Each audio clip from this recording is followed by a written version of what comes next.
So enzyme activity के बारे में डिस्कस कर रहे थे हम लोग।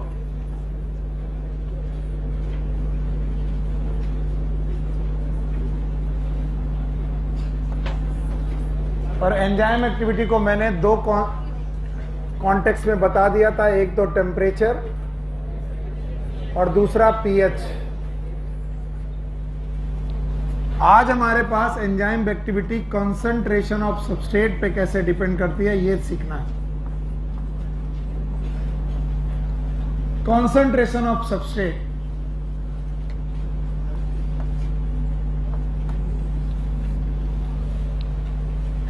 इसके पहले कि मैं कंसंट्रेशन ऑफ सबस्ट्रेट के बारे में कुछ बात करूं, आज मैं अपनी क्लास आपको एक कहानी सुना के करता हूं। कहानी यह है कि एक नदी है और नदी में जो पानी है बेटा, उसमें अगर आप गए तो डूबना निश्चित है। ऐसी नदी है, बहुत भयानक तेजी से बह रही। इस नदी को क्रॉस करने का केवल एक ही उपाय है कि आप इसमें नाव में बैठकर, दैट इज बोट, इसे बोट मानिएगा प्लीज, इस बोट में बैठकर उस पार जाया जा सकता है बस। इस बोट में कैपेसिटी है 10 लोगों की, यानी कि 10 लोग इस बोट में बैठ सकते हैं, 10%। अगर एक बंदा यहां पर आ जाए और वो इस नाव से उस पार जाना चाहे, पॉसिबल और इम्पॉसिबल? इम्पॉसिबल। क्यों? आइटम होगा अभी तक ये खाली है।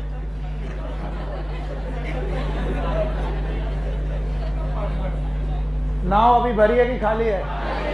एक बंदा बैठा और इस तरफ चला गया। What will be the rate of reaction of this boat?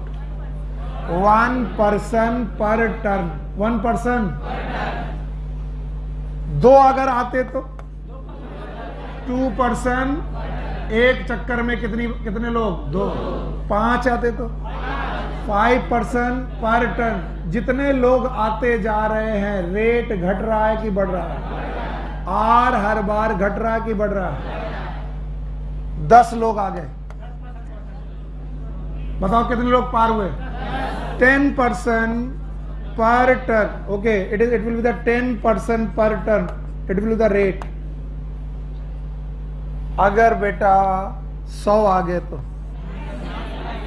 नहीं, क्या तब भी कितना? 10% पर टर्न। 1000 आ गए तो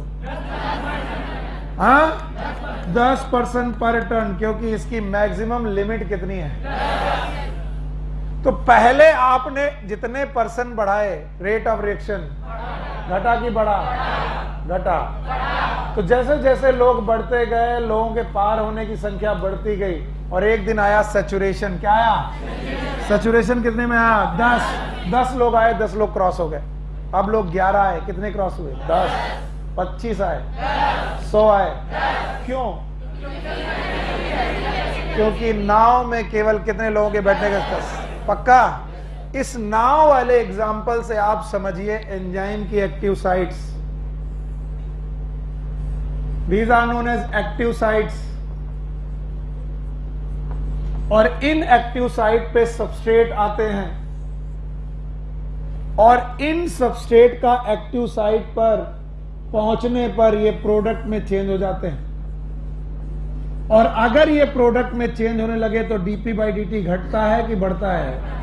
घटता है। बढ़ता है। तो R घटेगा कि बढ़ेगा? बढ़ेगा। तो जितने ज्यादा सबस्ट्रेट आते जाएंगे उतने ज्यादा एक्टिव साइट भरते जाएंगे। यस और नो? तो बताओ, जितने ज्यादा सबस्ट्रेट पहुंचते जाएंगे प्रोडक्ट उतना बढ़ता जाएगा। लेकिन एक दिन ऐसा आएगा कि सारे एंजाइम के सारे एक्टिव साइट भर जाएंगे। यस और नो? फिर और सबस्ट्रेट आएंगे, बताओ आगे बढ़ेगा कि नहीं बढ़ेगा? हाँ, क्योंकि बेटा रिएक्शन सैचुरेशन पे पहुंच गई। किसमें? और सैचुरेशन पे जो रिएक्शन होगी वो मिनिमम वेलोसिटी चलेगी, मैक्सिमम। जैसे इस बोट का मैक्सिमम रेट क्या है?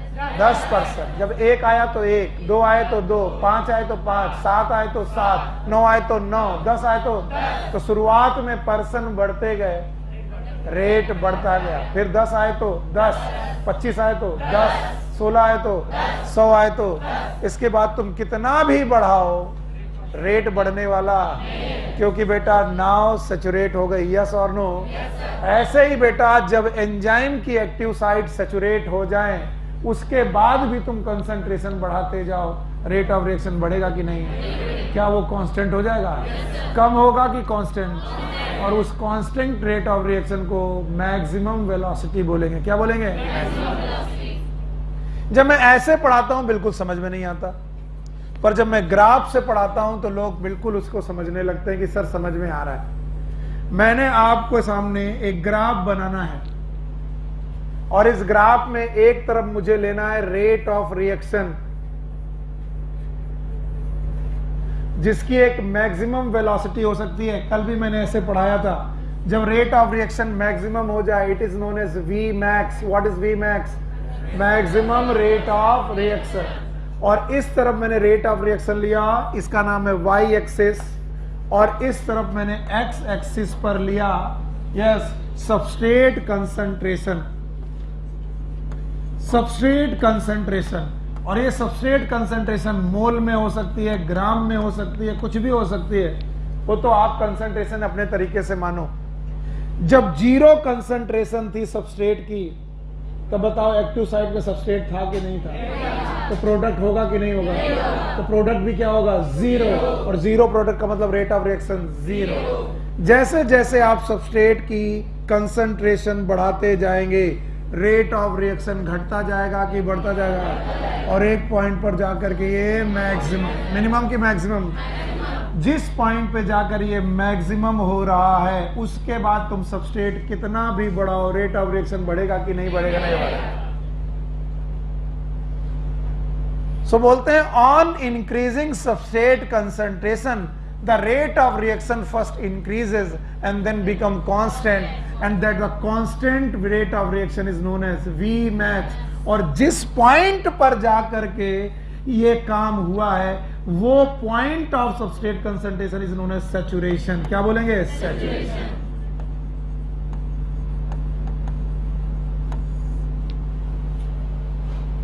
तो जैसे जैसे आप सबस्ट्रेट की कंसंट्रेशन बढ़ाते जाओगे ये सबस्ट्रेट किसमें बैठने लगेंगे? Active site. तो जब तक एक्टिव साइट पूरी भर नहीं जाती तब तक रेट ऑफ रिएक्शन घटता रहेगा कि बढ़ता रहेगा? जितने ज्यादा सबस्ट्रेट आएंगे उतना ज्यादा प्रोडक्ट बनेगा। जरा नाव के बारे में सोचो और पार जाने के बारे में सोचो। नाव को एंजाइम की तरह समझो, यानी ये बोट जो है इट बिहेव लाइक एंजाइम, और इसमें पर्सन जो आ रहे हैं इट बिहेव लाइक सबस्ट्रेट, और पार होना इट इज प्रोडक्ट। तो जितने ज्यादा पर्सन आते जाएंगे उतना पार होते जाएंगे। कब तक? जब तक ये नाव नाव अगर पूरी भर गई और फिर भी तुमने लोगों का नंबर बढ़ाया, अब कुछ फर्क पड़ने वाला? क्योंकि वो 10 लोगों को ले जा रही थी, 10 ही को लेती जाती रहेगी, यानी उसका वी मैक्स रुकेगा, कम होगा कि कांस्टेंट? अगर आपको ये बोर्ड समझ में नहीं आता तो आप अंग्रेजी में लिखेंगे कि भैया on increasing the concentration of substrate the rate of reaction first increases, but at that point where all active site has been full, that concentration is known as saturation. After that we found what we found? Vmax. उसके बाद rate of reaction बढ़ने वाला। Concentration फिर भी कितनी भी बढ़ाते जाओ, देखिए कंसंट्रेशन उसके बाद भी आप बढ़ाते जा रहे हैं, देखिए कंसंट्रेशन बढ़ाते जा रहे हैं लेकिन रेट ऑफ रिएक्शन बढ़ने का नाम नहीं, यानी यहां तक कंसंट्रेशन बढ़ाया तो जो बेटा इस कंसंट्रेशन पे रेट था वही इस कंसंट्रेशन पर रेट है। आप देखिए अगर ये 0 कंसंट्रेशन और ये 100 है और ये 200 है तो बताओ 100 कंसंट्रेशन तक आते आते रेट ऑफ रिएक्शन मैक्सिमम 101 में, 150 में, 180 में, 200 में, 500 में। अब आप सबस्ट्रेट बढ़ा रहे हो लेकिन रेट ऑफ रिएक्शन बढ़, इसे बोलते हैं सैचुरेशन काइनेटिक्स। बोलो क्या बोलते हैं? कल वाली जो काइनेटिक्स थी वो सैचुरेशन थी कि ऑप्टिमम? कल वाली काइनेटिक्स में हमने देखा था पहले रिएक्शन का रेट बढ़ा था, फिर मैक्सिमम हुआ था, फिर घटा था। यहाँ घट, आप बढ़ाते जाओ कंसंट्रेशन, रेट ऑफ रिएक्शन बढ़ने वाली नहीं है, कांस्टेंट हो जाएगी। तो कई बार लोग बोलते हैं कि सर ये ग्राफ समझ में नहीं आया, तो मैं उनके सामने ये लिख देता हूं क्योंकि लिखने पे बड़ा फीलिंग होती है उनको अच्छी। तो लिखते हैं on increasing substrate concentration, substrate concentration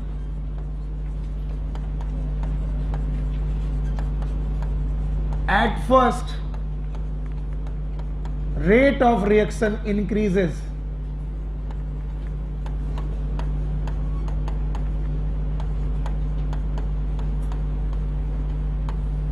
after some time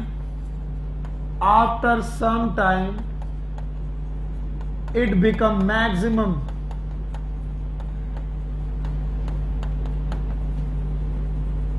after that it become constant. आप कितना भी कंसंट्रेशन बढ़ाओ उसके बाद ये रेट ऑफ रिएक्शन बढ़ने वाली नहीं है।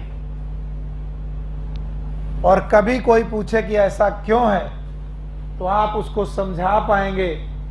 समझाना भी जरूरी है क्योंकि क्वेश्चन वहीं से आएगा। जैसे जैसे सबस्ट्रेट बढ़ते जाएंगे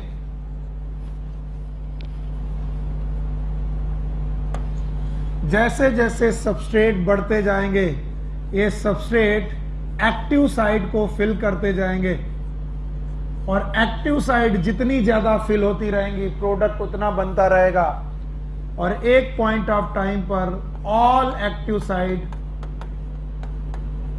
गेट फिल्ड और पूरी की पूरी एक्टिव साइड ऑक्युपाइड हो जाएंगी और जिस कंसंट्रेशन पर सारी एक्टिव साइड ऑक्युपाइड हो जाएंगी उस कंसंट्रेशन को बोलेंगे सैचुरेशन। क्या बोलेंगे?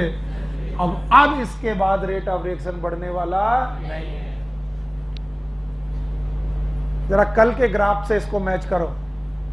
कल के ग्राफ में पहले रेट ऑफ रिएक्शन बढ़ती थी, फिर मैक्सिमम होती थी, कम होती थी। आज केवल दो ही चीजें हैं, पहले बढ़ रही है, मैक्सिमम हो रही है, फिर कांस्टेंट। इस ग्राफ में जो सबसे अच्छी बात ढूंढी गई वो था कि वेलोसिटी का, मैक्सिमम वेलोसिटी का एक हाफ जोन देखिए। सारे लोग इधर देखें वरना ये क्वेश्चन समझ में नहीं आता।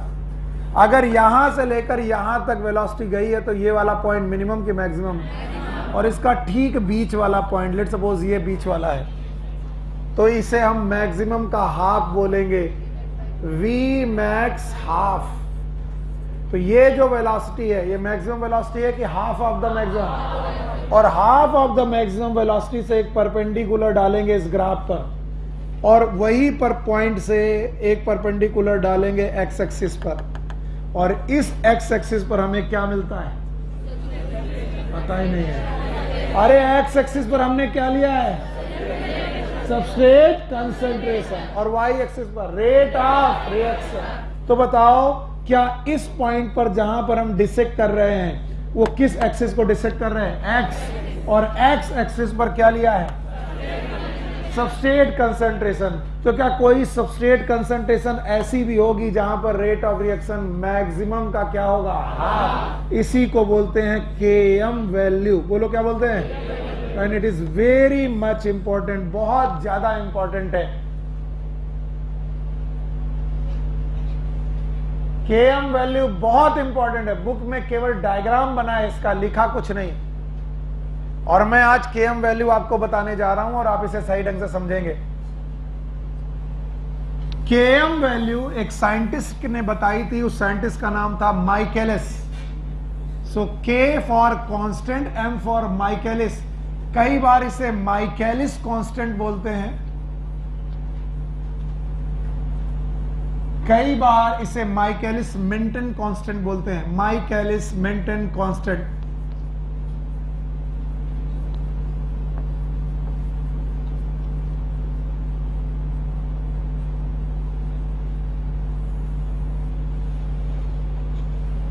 सो K for what is K? Constant. और किसका कांस्टेंट? M का। What is M? Michaelis constant या फिर माइकेलिस मेंटेन कांस्टेंट। मैं कह रहा हूं कुछ भी कर रहे हो छोड़कर सोचो। हमें नहीं मालूम Km फेम क्या है, हमें इतना मालूम है अगर तुमने कभी भी कोई एक्स एक्सिस की बात की तो वो क्या है? तो बताओ ये पॉइंट ऑफ वाई एक्सिस पर ढूंढ रहे कि एक्स पर? तो Km कहां मिलेगी? वाई पर कि एक्स पर? y पर तो v/2 मैक्स मिलेगा और x पर क्या मिलेगा km, और अगर km x पर मिली है तो ये क्या है, तो km इज नथिंग बट, तो km is a substrate concentration. It is a substrate concentration. Substrate concentration at which rate of reaction is half of the maximum.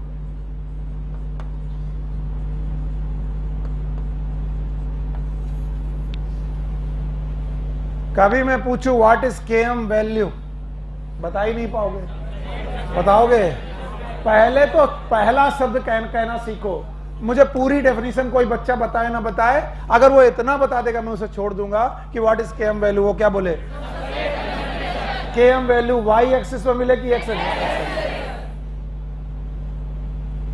तो km value is a substrate concentration at which, कब? Rate of reaction is a maximum, और maximum का half, maximum का half. अब देखना जरा ध्यान से, इसी ग्राफ में मैं दो ग्राफ और खींचने की कोशिश कर रहा हूं। चलिए मैं दो ग्राफ और खींचने की कोशिश कर रहा हूं।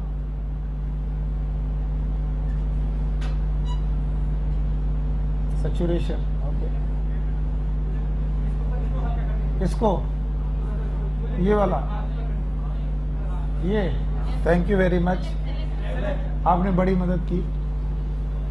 इसी में मैं एक और ग्राफ बना रहा हूं जो कि थोड़ा राइट शिफ्टेड है, राइट की तरफ शिफ्टेड है, लेकिन उसकी भी मैक्सिमम वेलोसिटी वही है जो हमारे पहले ग्राफ की मैक्सिमम वेलोसिटी थी। सो ये ग्राफ नंबर 1 था, and now this is the graph number 2। और भाइयों अगर दोनों की मैक्सिमम वेलोसिटी सेम है तो दोनों की v/2 भी, अगर दोनों की v सेम है, 2 भी सेम है, तो km भी।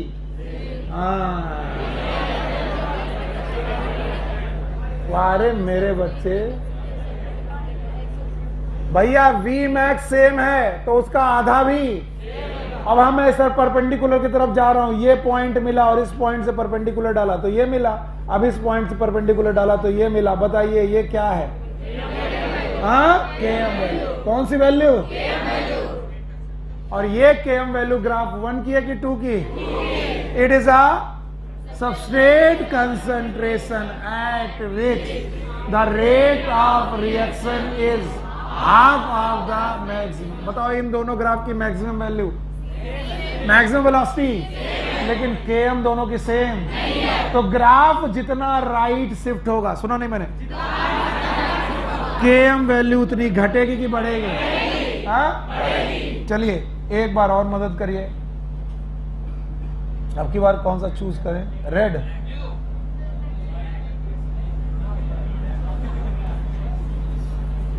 ब्लू।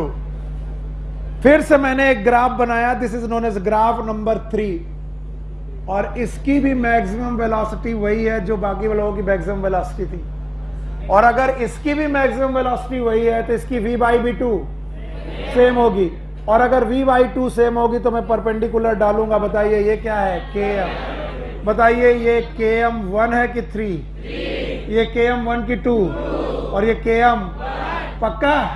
लेफ्ट साइड शिफ्ट करने पर km राइट पर पक्का?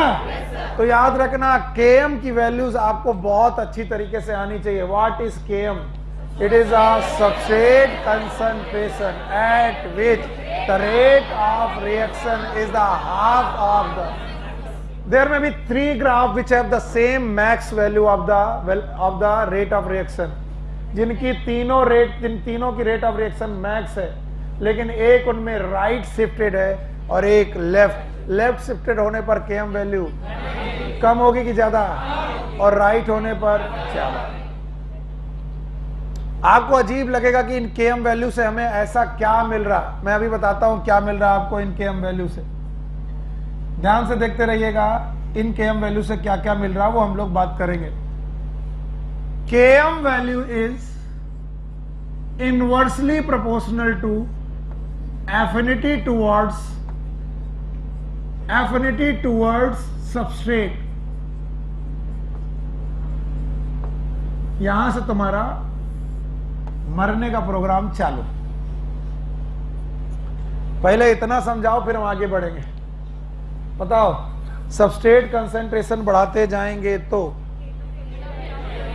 रेट ऑफ रिएक्शन बढ़ता जाएगा। कब तक? जब तक ये मैक्सिमम सैचुरेशन आने पर इसका रेट ऑफ रिएक्शन मिनिमम की मैक्सिमम। पक्का? तो इसको हम लोग बोलेंगे वी मैक्स। क्या बोलेंगे?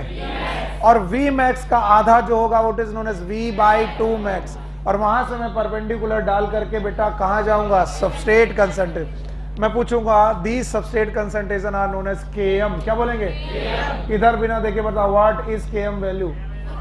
Substrate concentration at which the rate of reaction half of the maximum. पक्का? 3 लोग बैठे हुए हैं, 3 लोग, ध्यान से सुनिए, इधर देखो। और उन 3 लोगों से कहा गया है कि आपको अपना पेट भर के रसगुल्ले खाने। इधर मत देखो, नहीं समझ में नहीं आएगा। मैं बैठा हूं, सौरभ बैठे हुए हैं, चित्रांश बैठे हुए, तीनों लोग बैठे। मेरे सामने जो थाली आती है उस थाली में 10 रसगुल्ले हैं और इन 10 रसगुल्लों को खाने से मेरा आधा पेट भर जाता है। कितना? मैंने देखी थाली में 10 रसगुल्ले, मैंने दूसरे के बारे में सोचा नहीं, पूरे 10 खा गया मैं। हे सुनील सर, घटिया आदमी, और लोग भी थे, अगर तुम एक खा लेते तो बाकी लोगों को खाने को मिल जाता, लेकिन तुमने ध्यान नहीं दिया कि बाकी लोग बैठे, तुम 10 के 10 खा गए। इसका मतलब मैं रसगुल्लों को कम प्यार करता हूं कि ज्यादा? हाँ? बगल में बैठे थे सौरभ का पेट 10 रसगुल्लों में भर जाता, मेरा 10 रसगुल्लों में आधा भरता था। और इनके सामने 50 रसगुल्ले आए। कितने? इन्होंने 1 रसगुल्ला खाया और बोला जाओ यार बाकी लोगों को बांट दो। यानी इनके सामने रसगुल्लों की कंसंट्रेशन कम थी कि ज्यादा? फिर भी इन्होंने अपना पेट आधा भरा, और आधा पेट इनका 5 रसगुल्लों से भर जाता है, सॉरी, तो इन्होंने 5 रसगुल्ले खाए और 5 छोड़ दिए। चाहते तो पूरा का पूरा पेट भर सकते थे और फिर भी रसगुल्ले बच जाते, इसके बावजूद भी इन्होंने आधा पेट भरा। उसके बगल में चित्रांश बैठे, इनका 5 रसगुल्लों में ही बेटा पेट भर जाता है। इनके सामने 500 रसगुल्ले आए, इन्होंने आधा टुकड़ा खाया, बोले जाओ यार ले जाओ। बताइए इन सब में सबसे खतरनाक आदमी कौन? सबसे लालची आदमी कौन? मैं हूं। और सबसे भूखमरा आदमी कौन? लेकिन मेरी एक क्वालिटी है कि मैं रसगुल्लों को कम प्यार करता हूं कि ज्यादा? हाँ? मैंने अपनी कम कंसंट्रेशन में भी पेट भरने की कोशिश कम की कि ज्यादा? यानी कि मैं अगर जितनी कम कंसंट्रेशन आए फिर भी मैं अपनी V/2 भर लेना चाहता हूं। इसका मतलब मैं अपना आधा पेट भर लेना चाहता हूं, कंसंट्रेशन कितनी भी कम हो। इसका मतलब कम कंसंट्रेशन में भी मैं रसगुल्लों को खा करके अपना पेट भर लेना चाह रहा हूं। मतलब मेरे रसगुल्लों की तरफ एफिनिटी। हाँ? सौरभ के पास और चित्रांश के पास पेट भरने की खूब समस्या नहीं थी, भर सकते तो फिर भी रसगुल्ले बच जाते, लेकिन इन्होंने फिर भी दूसरों के बारे में सोचा। इसका मतलब रसगुल्लों को प्यार, उतना प्यार नहीं करते जितना ये भुखमरा आदमी करता है। कौन? सुनील सर। इसका मतलब Km जितनी कम होगी, what is Km? Substrate concentration जितनी कम होगी, एफिनिटी उतनी ज्यादा। नहीं आया? इसका मतलब जो एंजाइम बहुत तेजी से काम करना चाह रहे हैं वो अपना Km कम रखते हैं कि ज्यादा? कम। और बहुत जल्दी अपना कम कंसंट्रेशन पे ही अपनी को सैचुरेट कर लेते हैं। ये बात फिर नहीं समझ में आएगी जब तक इसको ध्यान से सोचोगे नहीं। फिर से सुनो, अगर ना आए तो ये लाइन देख लेना, Km is inversely proportional to affinity to substrate. अगर बहुत सारा कंसंट्रेशन चारों तरफ रसगुल्लों का होता और उसके बावजूद भी मैं 1-2 रसगुल्ले खा रहा हूं या आधा ही पेट भर रहा हूं, जबकि मैं पूरा पेट भर सकता हूं, जबकि मैं पूरा भर सकता था लेकिन फिर भी मैंने आधा पेट भरा, इसका मतलब कंसंट्रेशन की कमी, यानी कंसंट्रेशन ज्यादा होने के बावजूद भी मैंने अपना पेट कम भरा, इसका मतलब मैं रसगुल्लों से प्यार। याद रखना, ये रसगुल्ले एक सबस्ट्रेट हैं और आदमी एक एंजाइम है। अगर enzyme higher concentration of substrate में भी कम सबस्ट्रेट को चाह रहे हैं, इसका मतलब कंसंट्रेशन ज्यादा है और वेलोसिटी कम है। इसका मतलब कंसंट्रेशन ज्यादा है, वेलोसिटी कम है। इसका मतलब कंसंट्रेशन और बढ़ाओगे तो थोड़ी बहुत वेलोसिटी और बढ़ेगी। इसका मतलब वी मैक्स उन्हें कम कंसंट्रेशन में मिलेगी ज्यादा। हाँ, मैंने चित्रांश से पूछा, यार तुम्हारे पास तो केवल 5 रसगुल्ले खाने थे, तुम अपना पेट भर सकते थे। उन्होंने कहा सर मैं 5 तब खाता जब 5000 होते, इसमें 500 होते इसलिए मैंने एक आधा खाया। तो मैंने कहा जब 5000 होते हैं तब उनमें से तुम 5 छांटते हो? हमने कहा हाँ। मैंने सौरभ से पूछा, यार तुम भी 10 रसगुल्ले उठा सकते थे, वहां पर 100 थे। इन्होंने कहा जब 1000 रसगुल्ले होते तो मैं 10 उठाता। और मैंने कहा कि मैं नहीं मानता, अगर 10 होंगे तो मैं 10 के 10 उठा लूंगा। इसका मतलब ये बहुत हायर कंसंट्रेशन में अपना आधा पेट भरते हैं, वो उससे कम हायर कंसंट्रेशन में अपना आधा पेट भरते हैं, और मैं सबसे कम कंसंट्रेशन में अपना पेट भर दे रहा हूं। इसका मतलब मैं रसगुल्लों में बहुत ज्यादा इंटरेस्टेड हूं। यस और नो? रसगुल्ला मतलब सबस्ट्रेट और मैं मतलब एंजाइम। अगर कम कंसंट्रेशन में भी मैं अपना पेट भर ले रहा हूं, इसका मतलब मैं अपनी कम कंसंट्रेशन में अपनी वी मैक्स चाहता हूं। यस और नो? इसका मतलब मेरी केएम भी क्या होगी? कम। इसका मतलब मैं अपने सबस्ट्रेट की तरफ ज्यादा अट्रैक्टेड हूं कि कम? इसीलिए केएम जितनी ज्यादा होगी एफिनिटी उतनी कम। बताओ इन 3 ग्राफ में KM3, KM1, KM2 में सबसे ज्यादा एफिनिटी किसमें? KM3। सबसे कम? हाँ, कि जितना ज्यादा KM होगा, KM इन तीनों में ये सबसे कम, उससे ज्यादा ये, उससे ज्यादा ये। इसका मतलब थर्ड ग्राफ की एफिनिटी सबसे कम और फर्स्ट ग्राफ की एफिनिटी सबसे ज्यादा। कितने लोगों को बिल्कुल समझ में नहीं आया? झूठे लोग हो तुम। अगर ये समझ में नहीं आया ना, तो जब मैं बोहर्स इफेक्ट पढ़ाऊंगा और ऑक्सीजन सैचुरेशन कर पढ़ाऊंगा तो मैं बिल्कुल पल्ले नहीं पड़ेगा। अब बताओ कितने लोगों को नहीं आया? यस, गुड गुड, अच्छे बच्चे यही होते। चलो जितने लोगों को आया वो 2 लोगों के अलावा सबको आ गया। चलो इन 2 लोगों के लिए एक बार ट्राई और करेंगे। जितने लोगों को आया वो लोग इसे बताएं। तीसरा फैक्टर कौन सा था? Concentration of substrate. सबस्ट्रेट की कंसंट्रेशन बढ़ाएंगे, रेट ऑफ रिएक्शन। क्यों? क्योंकि एंजाइम के पास क्या है? Active site. और ये एक्टिव साइट लिमिटेड है कि अनलिमिटेड? अनलिमिटेड। या तो हम बेवकूफ हैं या तो तुम सब के सब बेवकूफ हो। इसका मतलब मैं बेवकूफ हूं। इधर देखो, ये रही एंजाइम, ये रही एक्टिव साइट, ये रहा एंजाइम, ये रही एक्टिव साइट, ये रहा एंजाइम, ये रहा एक्टिव साइट, और इन सारे एंजाइम का ये रहा सबस्ट्रेट S। अभी एक सबस्ट्रेट आया तो एक एक्टिव साइट बढ़ गई, दूसरा सबस्ट्रेट आया तो दूसरी एक्टिव साइट बढ़ गई, तीसरा सबस्ट्रेट आया तो तीसरी एक्टिव साइट बढ़ गई। मान लीजिए ऐसे 4 एंजाइम थे तो चौथा सबस्ट्रेट आया तो चौथी एक्टिव साइट बढ़ गई।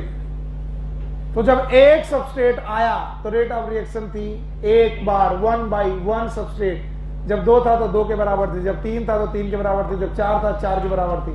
एंजाइम लिमिटेड की अनलिमिटेड? लिमिटेड। और सबस्ट्रेट अनलिमिटेड। एक साथ 1000 S आ गए। कितने? 1000। इनमें 1000 हो जाएंगे कि 4 जाएंगे? 10,000 आ गए, 5,000 आ गए। इसका मतलब रेट ऑफ रिएक्शन आगे बढ़ने वाला। पर शुरुआत में जब 1 आया था तो 1, 2 आया था तो 3 आया तो 4 आया तो जैसे जैसे सबस्ट्रेट बढ़ते गए रेट ऑफ रिएक्शन बढ़ती है। लेकिन 4 के बाद ये रेट ऑफ रिएक्शन नहीं बढ़ती। एक बार और कोशिश करते हैं, शायद भाई साहब को समझ में आ जाए। एक बार और कोशिश करते हैं। बताओ कितने बेटा एक्सिस ली हमने? 1 कि 2? ये वाला और ये वाला। पता है तुम लोग ग्राफ इतने पढ़ चुके हो ना, फिजिक्स केमिस्ट्री बायोलॉजी में, तो पहली बार पढ़ रहे हो। आपको हर ग्राफ एक ही लगता है, आप उसे फील ही नहीं कर पाते। मैं बोलूं ये क्या है? X axis. ये क्या है? Y axis. यहाँ क्या हो रहा है पता नहीं, यहाँ क्या हो रहा है पता नहीं। यहाँ से बॉल फेंकी जा रही, पैराबोलिक मोशन हो रहा। जब फेंकी गई तो वेलोसिटी U = 0 थी, थोड़ी दूर जाने पर वेलोसिटी बढ़ी, फिर निगेटिव होने लगी, पता नहीं क्या होने लगा। निगेटिव वेलोसिटी हो सकती है? नेगेटिव वेलोसिटी का मतलब आप किधर लौट रहे हैं, ओरिजिन की तरफ। ये फिजिक्स के ग्राफ नहीं है। तो मेरे ग्राफ को मेरी तरीके से समझने की कोशिश करिए। ग्राफ के ओरिजिन में अगर 0 है तो जो एक्स एक्सिस पर लिया वो भी 0 होगा। एक्स एक्सिस पर मैंने क्या लिया है, सबस्ट्रेट कंसंट्रेशन। इसका मतलब एंजाइम में कोई सबस्ट्रेट आया है कि नहीं आया? अरे यार, 0 सबस्ट्रेट का मतलब यानी जितने भी एंजाइम है वो भरे हैं कि खाली हैं? सारी एक्टिव साइट खाली हैं? बिना चिल्लाए आते नहीं है। अब मैंने सबस्ट्रेट थोड़ा बढ़ाया, मान लो 10 यूनिट सबस्ट्रेट बढ़ाया और एक एंजाइम में 10 यूनिट सबस्ट्रेट आ रहा, तो 10 यूनिट सबस्ट्रेट ने एक एंजाइम को भर दिया। 10 और बढ़ाया तो और भर गया, 10 और बढ़ाया तो और भर गया, 10 और बढ़ाया तो और भर गया। 10 जितना बढ़ाते जाएंगे भरता जाएगा, क्योंकि एंजाइम लिमिटेड की अनलिमिटेड लिमिट है। तो ऑन इंक्रीजिंग कंसंट्रेशन, जैसे जैसे कंसंट्रेशन बढ़ाता जाऊंगा रेट ऑफ रिएक्शन बढ़ती जाएगी, बढ़ती जाएगी। तो वाई एक्सिस पे मैंने क्या ले रखा है, रेट ऑफ रिएक्शन। बोलो क्या, बताओ रेट ऑफ रिएक्शन घटेगी कि बढ़ेगी? क्यों बढ़ेगी? क्योंकि ये सबस्ट्रेट किसमें चेंज होने लगेगा, प्रोडक्ट, ये भी प्रोडक्ट, ये भी प्रोडक्ट, ये भी। तो बताओ डीपी बाई डी घटेगा कि बढ़ेगा? आर बढ़ेगा, क्योंकि आर बराबर डीपी बाई डी। अब किसी को ये नहीं आता तो वो तो फिर कुछ नहीं आता। What is R? It is a change in per unit. ये तभी होगा जब क्या जुड़े, क्या जुड़े? तो जितना सबस्ट्रेट जुड़ता जाएगा प्रोडक्ट उतना बनता जाएगा। यस और नो? तो पहले सबस्ट्रेट बढ़ाओगे तो प्रोडक्ट भी बढ़ेगा। कुछ देर बाद सबस्ट्रेट बढ़ेंगे लेकिन एक्टिव साइट खाली, तो प्रोडक्ट, सबस्ट्रेट बढ़ेगा, प्रोडक्ट नहीं बढ़ेगा। तो रेट ऑफ रिएक्शन नहीं बढ़ेगी, क्योंकि रेट ऑफ रिएक्शन सबस्ट्रेट पर डिपेंड कर रही है कि प्रोडक्ट। तो जैसे जैसे तुम लोग रेट ऑफ रिएक्शन बढ़ाते गए, बढ़ती गई, एक पॉइंट पर जाके मिनिमम की मैक्सिमम, और जिस पॉइंट पर ये मैक्सिमम हुई उसका नाम वी मैक्स। फिर से बोलो। तो बताओ ये जो मैंने ग्राफ बनाया ये किसी एक एंजाइम का ग्राफ है जिसकी एक्टिव साइट किस पॉइंट पर भर गई है, इस पॉइंट पर, और इसका नाम क्या है, सैचुरेशन। यानी ये वो सबस्ट्रेट की कंसंट्रेशन है। इसके बाद तुम और कंसंट्रेशन बढ़ाते जाओ, रेट ऑफ रिएक्शन बढ़ेगी, क्योंकि जितने एंजाइम थे उनकी एक्टिव साइट खाली है कि भर गए, पूरी सब भर गई है, सैचुरेट हो गई है। अब इससे मैंने तुमको, इस पूरे ग्राफ से मैंने तुमको एक छोटी सी बात बताई कि इसको नाप लो भैया पटरी से, स्केल से, हम लोग हिंदी में पटरी बोलते, और उसके आधे पे पहुंच जाओ। ये रहा आधा। तो अगर ये V मैक्स है वाई एक्सिस पर, V मैक्स है, रेट ऑफ रिएक्शन है ये वाई एक्सिस पर, तो ये V/2 होगा। क्या होगा? होगा। और V/2 से एक परपेंडिकुलर डालो, तो बताओ ये परपेंडिकुलर जब वाई एक्सिस पर आएगा तो क्या बताएगा, रेट ऑफ रिएक्शन। और जब ये एक्स एक्सिस पर जाएगा तो क्या, सबस्ट्रेट कंसंट्रेशन। क्या बताएगा? और अब इस सबस्ट्रेट कंसंट्रेशन को मैंने नाम दे दिया। नाम बताओ कि मैंने दिया कि माइकलिस ने बोला, और माइकलिस ने बोला कि Km कुछ नहीं है, ये सबस्ट्रेट की कंसंट्रेशन। कब? जब रेट ऑफ रिएक्शन मैक्सिमम हो गया, हाफ हो गया। याद है? अगर मैं पूछूं व्हाट इज सैचुरेशन, बता पाओगे? Saturation is a substrate concentration at which rate of reaction is maximum. नहीं वो सबस्ट्रेट की कंसंट्रेशन जब रेट ऑफ रिएक्शन मैक्सिमम हो गया उसे क्या बोलेंगे, सैचुरेशन। और अगर मैं बोलूं what is Km, so Km is nothing, it is a substrate concentration. Substrate concentration, दोबारा पढ़ा रहा हूं, at which rate of reaction it is a half of the maximum. फिर मैं चाहूं तो यहीं से छोड़ के भाग जाता, लेकिन 2 साल नीट में क्वेश्चन आया इस ग्राफ से, पर ग्राफ नहीं बनाया, थ्योरी बनाई। इसको जगाओ। और वो थ्योरी से इतना टिपिकल क्वेश्चन पूछते हैं कि तुम्हारा दिमाग खराब हो जाता।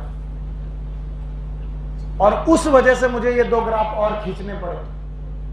पहला ग्राफ ये खींचना पड़ा कि मान लीजिए ग्राफ ए है, अभी और फर्स्ट सेकंड के बजाय ए मानते हैं, और उन्होंने कहा एक ग्राफ में बी खींच रहा हूं, बी जिसका मैक्सिमम वेलोसिटी ए के बराबर है। अगर मैक्सिमम वेलोसिटी ए के बराबर है तो बताइए v/2 भी ए के बराबर होगा, लेकिन km v बताइए कम होगा कि ज्यादा, क्योंकि ग्राफ लेफ्ट साइड है कि राइट साइड। मैंने km a बोला और ये बोला ग्राफ b, बोलो कौन सा b, तो ये बताओ क्या होगा km b। फिर मैंने एक तीसरा ग्राफ आपके सामने खींचा और मैंने उस तीसरे ग्राफ के बारे में भी आपसे कहा कि अब की बार फिर से एक एंजाइम है जिसकी मैक्सिमम वेलोसिटी वही है जो पहले दो की है, पर ये ग्राफ राइट साइड शिफ्टेड है। तो अगर मैक्सिमम वही है तो v/2 भी वही होगी, पर km इनकी बढ़ गई कि घट गई। और ये ग्राफ को नाम दिया मैंने c, बोलो क्या नाम दिया, तो बताओ ये km b है कि c है, c। अब अगर मैं x एक्सिस पर जाऊं तो मैं क्या पढ़ रहा हूं, बताओ ये सबस्ट्रेट कंसंट्रेशन कम की ज्यादा, उससे ज्यादा और उससे ज्यादा, तो बताओ सबसे कम km किस ग्राफ की है, b की, उससे ज्यादा a की, सबसे ज्यादा c की। फिर मैंने आपको एक छोटा सा रिजोल्यूशन दिया, समझाने की कोशिश की, आप समझे नहीं तो मैंने आपका रट्टा मार लो। km is inversely proportional to affinity towards substrate, क्योंकि ये सारे ग्राफ एंजाइम के हैं और एंजाइम किसको अट्रैक्ट करता है, सबस्ट्रेट को।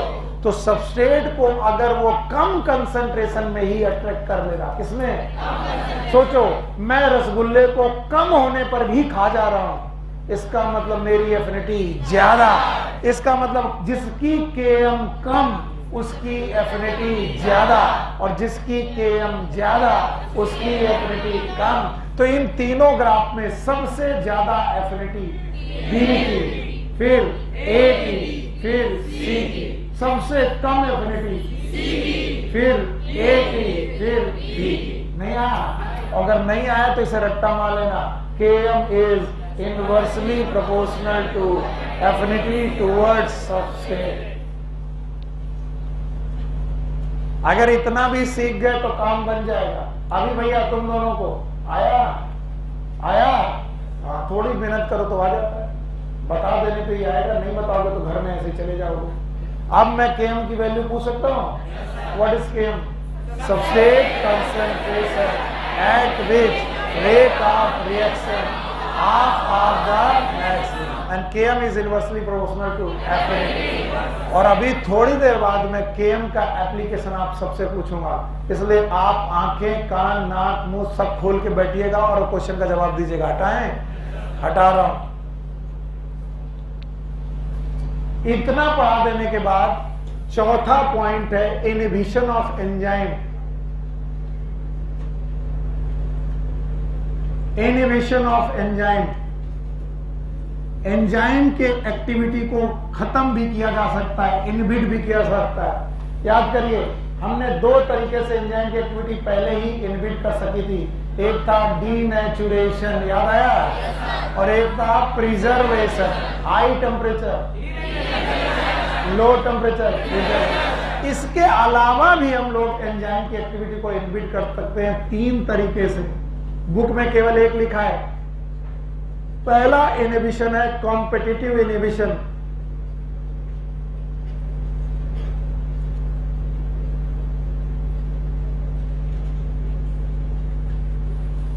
दूसरा इनहिबिशन है नॉन कॉम्पिटिटिव इनहिबिशन,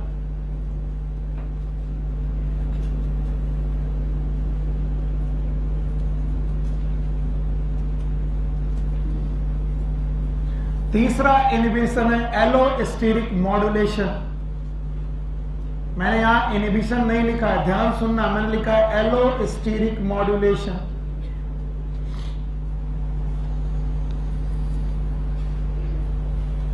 एंजाइम की एक्टिविटी को तीन तरीके से इनहिबिट या मॉड्यूलेट कर सकते हैं। शाम बेटा पानी पी लो, पिलाता हूं उसको। बताओ पहला कौन?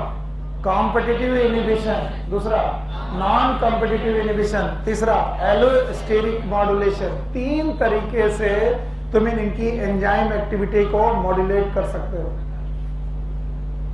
मैं पहला उठाने जा रहा हूं, ध्यान से देखो। कॉम्पिटिटिव इनहिबिशन, हटा दूं इसे? यस। तो पहला है कॉम्पिटिटिव इनहिबिशन।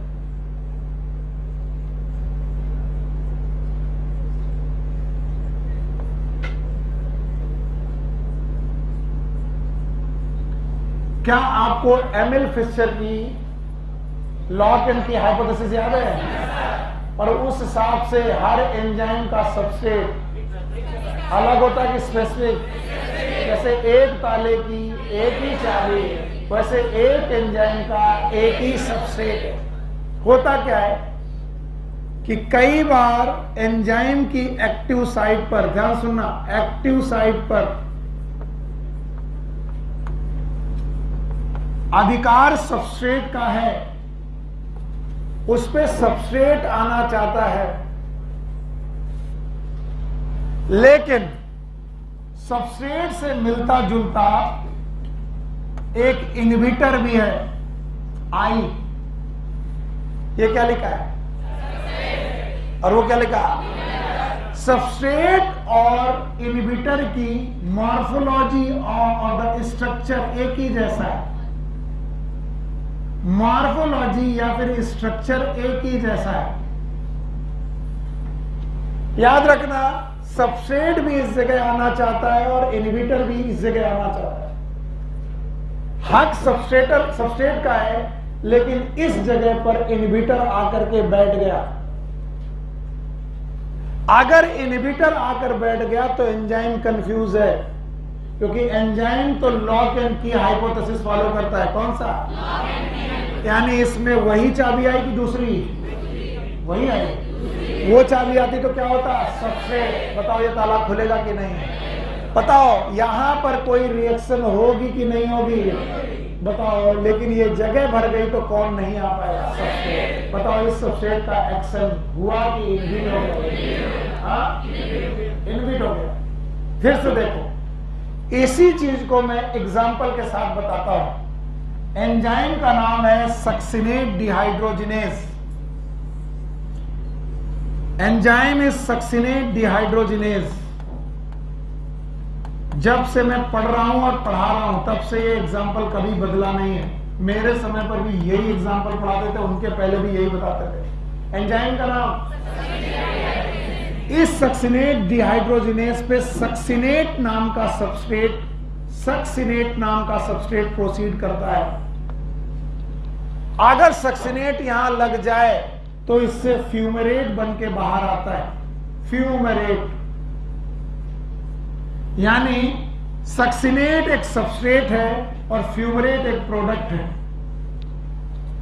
अगर ये एंजाइम सही काम कर रहा है तो उस पर कौन आकर अटैक करेगा? सक्सिनेट। किस में कन्वर्ट हो जाएगा? फ्यूमेरेट। प्रोडक्ट बनने लगेंगे फ्यूमेरेट। पर होता यूं है कि बेटा इस एंजाइम से, इस सबस्ट्रेट से मिलता जुलता एक इनहिबिटर है, नाम है मेलोनेट। मेलोनेट। और ये मेलोनेट इस एक्टिव साइट को ऑक्युपाई कर लेता है। इस वजह से सक्सिनेट नहीं आ पाता है, और सक्सिनेट नहीं आ पाता तो प्रोडक्ट नहीं बन पाते। इसका मतलब मेलोनेट और सक्सिनेट के बीच में एक्टिव साइट के लिए लड़ाई चलती है। लड़ाई मतलब कंपटीशन, और ऐसा इनहिबिशन इज कॉम्पिटिटिव इनहिबिशन। बोलो कौन? Competitive inhibition. फिर से सुनो, बताओ यहां पर एंजाइम का नाम सक्सिनेट डिहाइड्रोजिनेज। बोलो क्या नाम? सबस्ट्रेट का नाम, इनहिबिटर का नाम मेलोनेट। दोनों आपस में लड़ रहे हैं, दोनों लड़ रहे हैं। जीता कौन? इनहिबिटर। इनहिबिटर यहां पर आया, एंजाइम काम करेगा कि नहीं? नहीं करेगा। हाँ? क्यों नहीं काम करेगा? क्योंकि लॉक एंड की हाइपोथेसिस के अनुसार सब एंजाइम अपने सबस्ट्रेट को ही प्रोडक्ट में बदल पाएगा। वो मेलोनेट को बदलेगा कि नहीं? नहीं। और इस वजह से सक्सिनेट यहां आ नहीं पाएगा। याद रखना, कॉम्पिटिटिव इनहिबिशन आर रिवर्सिबल, इस पर ही क्वेश्चन 2 साल आया, लगातार 2 साल। रिवर्सिबल है, कॉम्पिटिटिव इनहिबिशन इज रिवर्सिबल। कैसे? अगर मैं यहां पर सक्सिनेट का कंसंट्रेशन बढ़ा दूं, कौन बढ़ा दूं? सक्सिनेट। और जैसे ही मैं सक्सिनेट का कंसंट्रेशन बढ़ा दूं तो बताओ डोमिनेंस किसकी हो जाएगी? Substrate. Higher concentration of substrate inhibitor को यहां से उठा के फेंक देंगे और फिर से सबस्ट्रेट को यहां पर जोड़ देंगे। बताइए कॉम्पिटिटिव इनहिबिशन इरिवर्सिबल है कि रिवर्सिबल? इरिवर्सिबल। हाँ, बस अंतर इतना है कि पहले जो एक सबस्ट्रेट से काम चल जा रहा था, सूर्य इधर, पहले एक सबस्ट्रेट भेजो और एक सबस्ट्रेट ही प्रोडक्ट में बदल जा रहा था। अब आप एक सबस्ट्रेट को प्रोडक्ट में बदलने के लिए 10 सबस्ट्रेट भेज रहे हो। क्या भेज रहे हो? 10। इसका मतलब तुम्हारा एंजाइम पहले सबस्ट्रेट को जितना प्यार करता था, इनहिबिटर के आने पर उतना प्यार, क्योंकि अब उतना ही प्यार करने के लिए सबस्ट्रेट का कंसंट्रेशन घटा कि बढ़ा? अली साहब, what is the KM value in this reaction? KM value ज्यादा हो जाएगी, यही पूछा गया 2 साल में। देखो इन्होंने कितने आसानी से बताया। पहले जब तक इनहिबिटर नहीं था, एक सबस्ट्रेट यहां आता था, वो प्रोडक्ट में बदल जाता था। लेकिन कौन आया? इनहिबिटर। इसका मतलब है इस इनहिबिटर को देख करके एंजाइम ने किसको कहा कि तुम निकल लो? सबस्ट्रेट। इसका मतलब सबस्ट्रेट को कम प्यार किया? यस। किसको ज्यादा प्यार किया? इनहिबिटर। जब इनहिबिटर को ज्यादा प्यार किया तभी तो इनहिबिटर यहाँ आया। Yes sir. उतना ही प्यार करने के लिए अब सबस्ट्रेट एक आ रहा कि हजार, और अब फिर से सबस्ट्रेट को मौका मिल रहा। सबस्ट्रेट को उतना ही प्यार करने के लिए अपनी कंसंट्रेशन घटानी पड़ेगी, बढ़ानी। और अगर कंसंट्रेशन बढ़ा करके तुम उतना ही प्यार पाओ तो Km is inversely proportional to affinity। क्या बढ़ी? Km, तो एफिनिटी कम। तो बताओ इस रिएक्शन में, बेटा शाबाश बेटा, इस रिएक्शन में Km घटी की बढ़ी? हाँ, तो कॉम्पिटिटिव इनहिबिशन में Km घटती है कि बढ़ जाते हैं? क्या ये रिएक्शन रिवर्सिबल की इरिवर्सिबल? हाँ, कुछ लोग अभी भी समझ नहीं पा रहे। अब सुनो, तुम्हारी लैंग्वेज में, तुम एक गली में रहते हो, उस गली के तुम काफी अच्छे राजा हो, तुम निकलते हो, लोग तुम्हें सलाम ठोकते हैं, चित्रांश। चारों तरफ चित्रांश चित्रांश चिल्लाया जा रहा। अचानक उस गली में 2 गुंडे आ गए। एक गुंडा आ गया जो चित्रांश से बड़ा गुंडा है, और उन्होंने चित्रांश को पकड़ के 2 लपड़ 2-3 लपड़ मारे। अब चित्रांश दुबले पतले मार खा के चले गए। अब गली चित्रांश की हो गई कि गुंडे की? पहले गली किसको प्यार करती थी? चित्रांश को। अब किसको प्यार कर रही? गुंडे। चित्रांश ने कहा कि मैं अपना प्यार वापस पाऊंगा। ये लोग, हाँ कोई बात नहीं, कोई बात नहीं, तुम्हें बुरा लग रहा? चलो सुनील सर एक गली के हीरो थे, माफिया नहीं थे, हीरो थे। तुम्हें बुरा लग रहा? मैं बोल रहा, लोग के पढ़ रहे तो मैं एग्जाम्पल बता रहा हूं। मैं कभी भी तुम्हारी इंसल्ट नहीं करना चाहता। गांव में देख रहे हैं। सॉरी, चित्रांश एक बहुत अच्छा बच्चा है, मैं केवल मजाक करता हूँ हमेशा, क्योंकि वो मेरे बहुत करीब बच्चा है, इस वजह से। I am like enzyme, he is like substrate. पर जब वो सौरभ के सामने आता है तो मैं इसको कम और सौरभ को ज्यादा प्यार करने लगता हूँ। Now Saurabh is a inhibitor for Chitransh. अब चित्रांश को वही प्यार करने के लिए 10 लोगों को लाना पड़ता ताकि सौरभ को मार के भगाया जा सके। Now it is correct?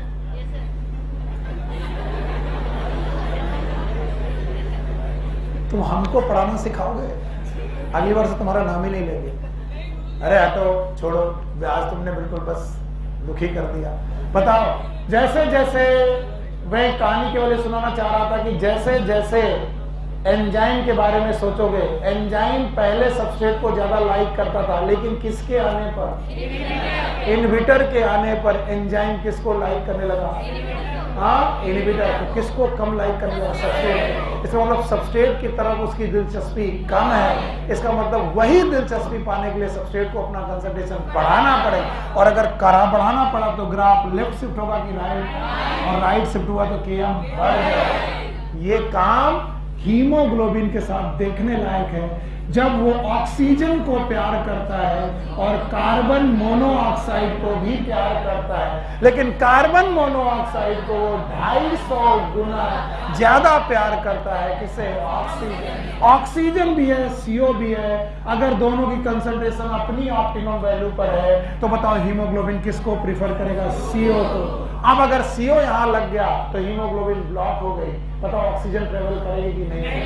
अब ऑक्सीजन को ट्रेवल कराना है तो आपको ऑक्सीजन सिलेंडर से ऑक्सीजन का कंसंट्रेशन बढ़ाना पड़ेगा, और ऑक्सीजन का कंसंट्रेशन बढ़ाओगे तो CO यहाँ से हट जाएगी। यस और नो?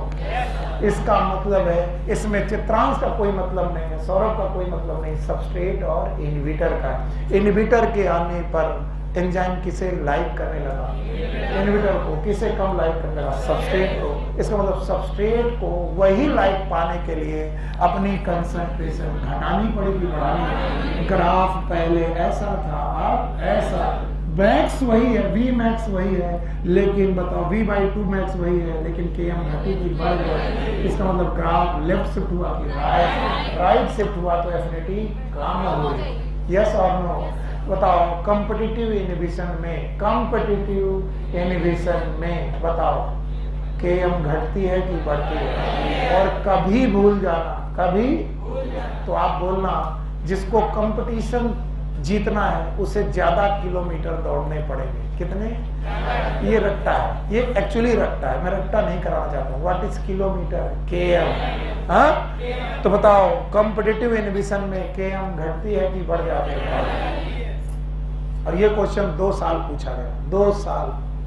और अनसॉल्व लगाना और मुझे बताना कि ये क्वेश्चन ग्राफ के रूप में पूछा गया कि वर्ड्स के रूप में।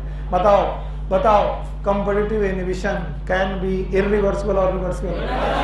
कैसे रिवर्स करोगे? कंसंट्रेशन ऑफ इनहिबिटर बढ़ा के कि सबस्ट्रेट? तो अगर मैं मेलोनेट लग चुका है और फिर से सक्सिनेट लगाना चाहता हूं तो सक्सिनेट का कंसंट्रेशन कम की ज्यादा? ग्राफ लेफ्ट की राइट, Km कम की ज्यादा? हाँ, ज्यादा। आया समझ में? तो Km ज्यादा, इसका मतलब एफिनिटी। Thank you very much. And the second is known as non competitive inhibition. Non competitive inhibition,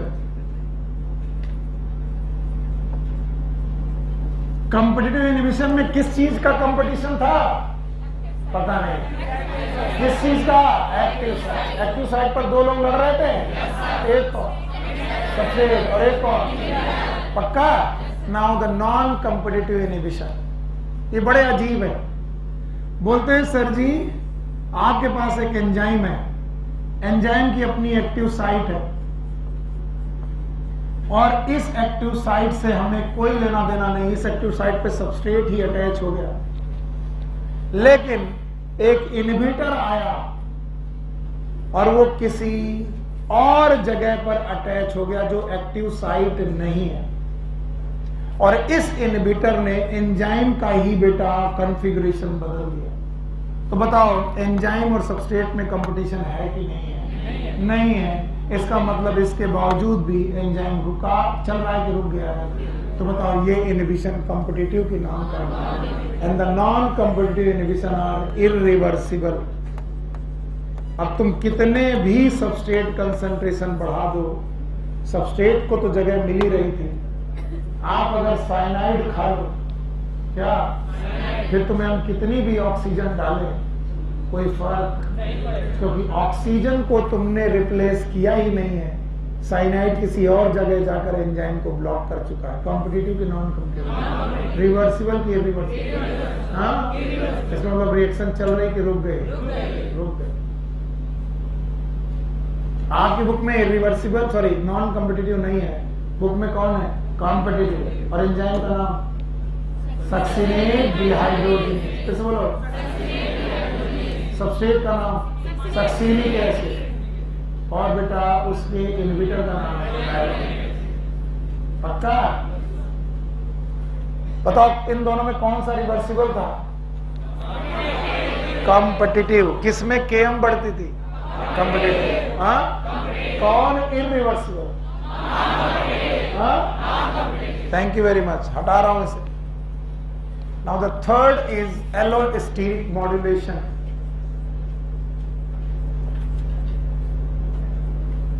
याद रखना ये पूरी तरीके का इनहिबिशन नहीं है, ये modulation, it's a modulation and the modulation can be positive and can be negative. यानी एंजाइम की मॉड्यूलेशन दो प्रकार की हो सकती है।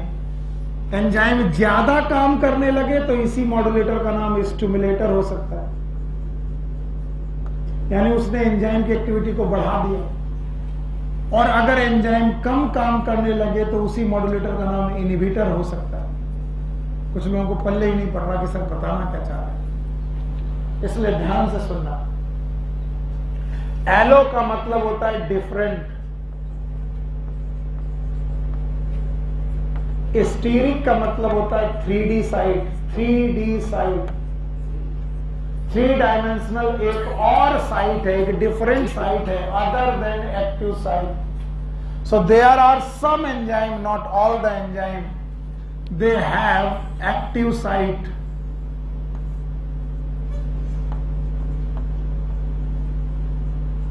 And this active site is for substrate. But along with the active site, they also have some other 3-dimensional site. And this is known as allosteric site.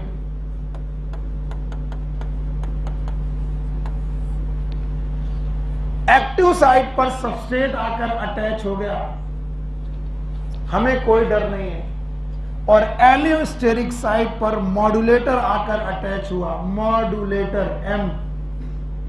अभी substrate को प्रोडक्ट में बनना है, ये तो तय है। क्यों तय है?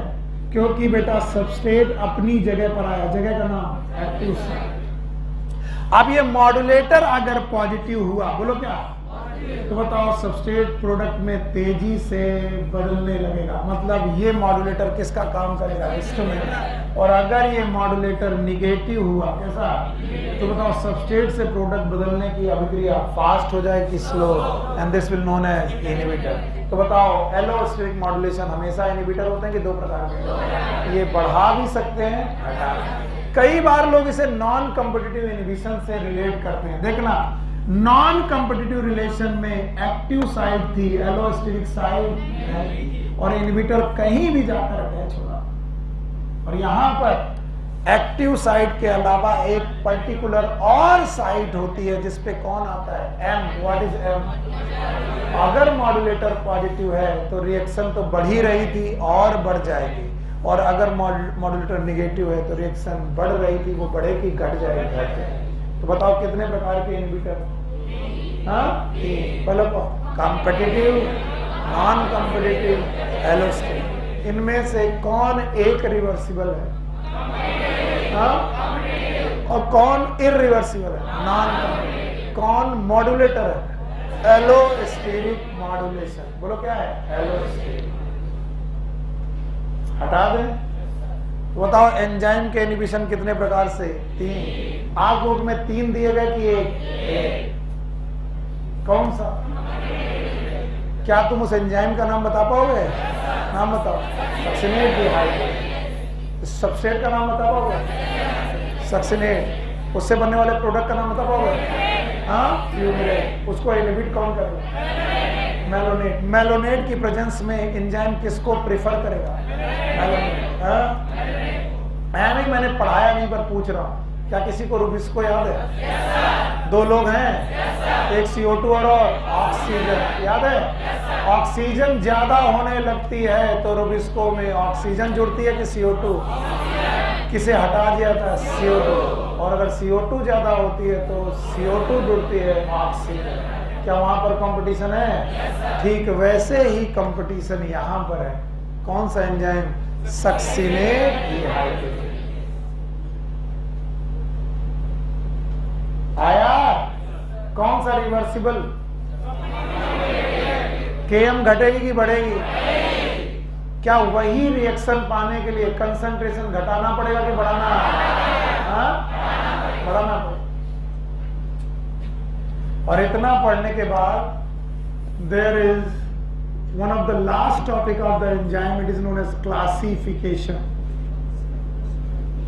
Classification of enzyme.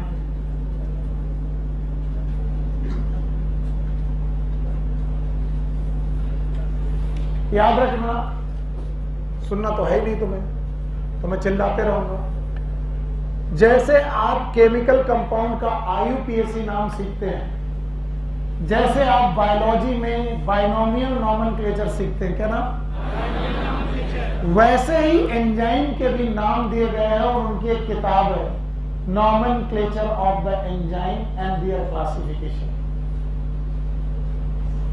और इसको देने वाली सोसाइटी का नाम है IUB। क्या नाम है? IUB। जैसे सौरभ, अगर मैं बॉटनी में नाम देना चाहूं तो क्या होगा?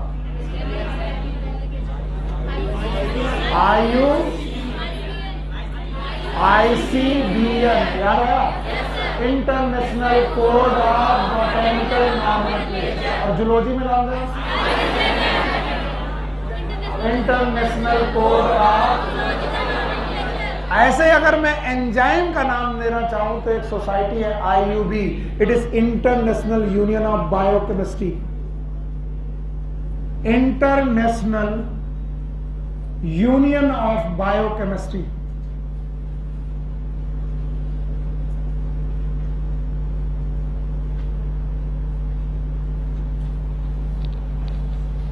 और इंटरनेशनल यूनियन ऑफ बायोकेमिस्ट्री ने एंजाइम को क्लासिफाई किया गया है।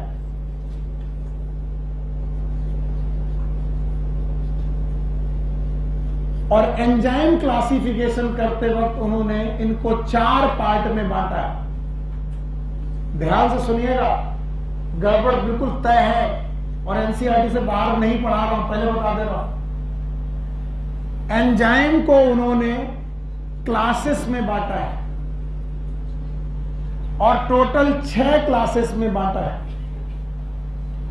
क्लास से भी छोटा एक क्लासिफिकेशन है जिसे उन्होंने बोला है सब क्लासेस, और हर एक क्लास में सब क्लासेस हैं। तो टोटल कितनी क्लास? 6 क्लास। और हर क्लास में किसी में 4, किसी में 5, किसी में 7, किसी में 13 सब क्लासेस है। तो सब क्लासेस का नंबर हो सकता है 4 से लेकर 13। मिनिमम कितनी? मैक्सिमम। किसी क्लास में 4 और किसी में 8, किसी में 13। नहीं आया? तीसरा, सब क्लासेस को उन्होंने बांटा है सब क्लासेस में।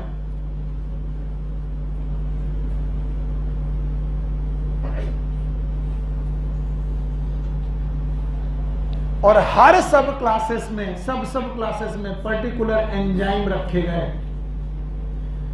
तो चौथा जो बेटा क्लास है, इसमें एंजाइम इटसेल्फ है। एंजाइम का नाम दे दिया गया, एंजाइम नॉमेनक्लेचर कर दिया गया।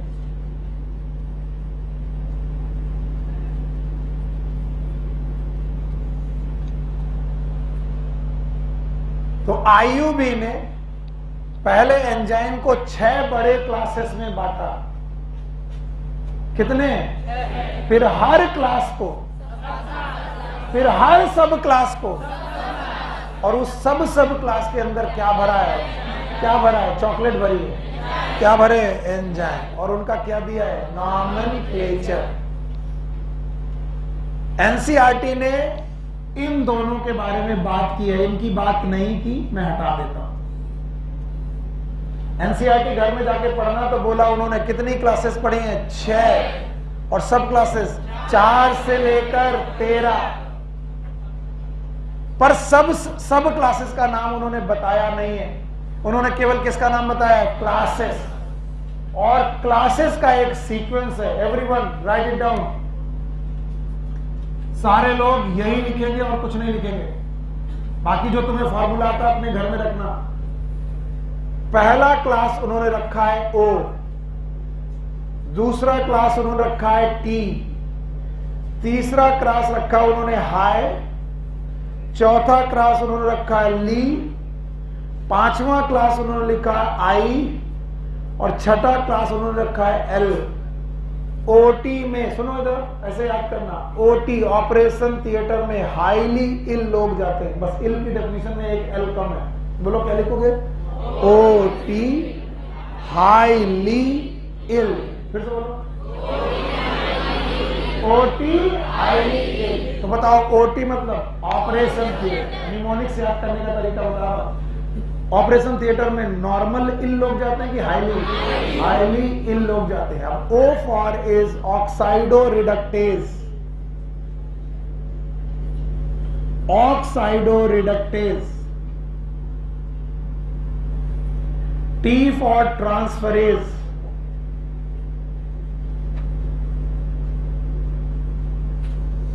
HY for hydrolase,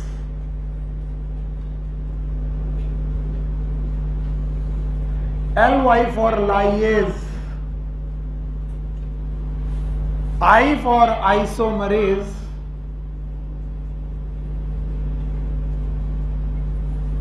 और L for ligase।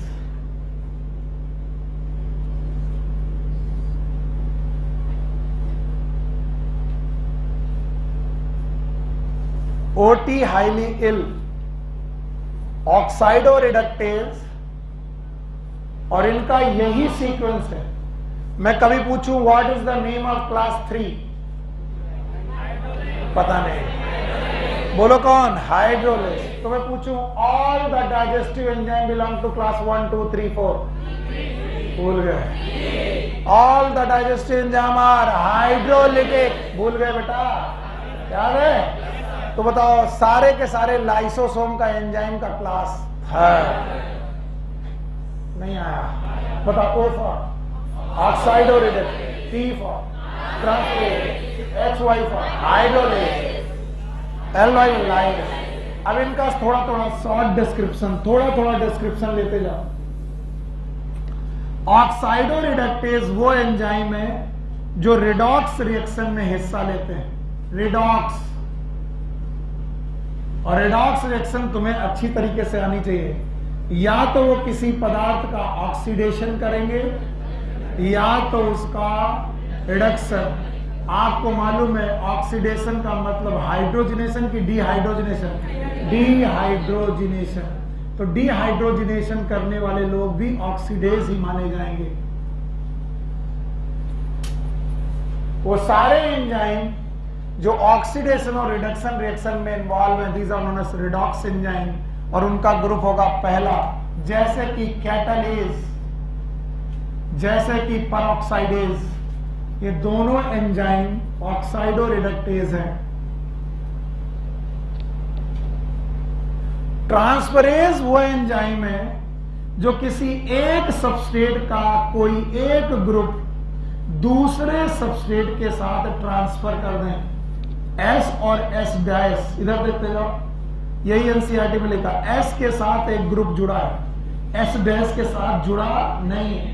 रिएक्शन के बाद S खाली हो गया और S डैश के साथ G जुड़ गया, यानी आपने एक ग्रुप को एक जगह से दूसरी जगह ट्रांसफर कर दिया।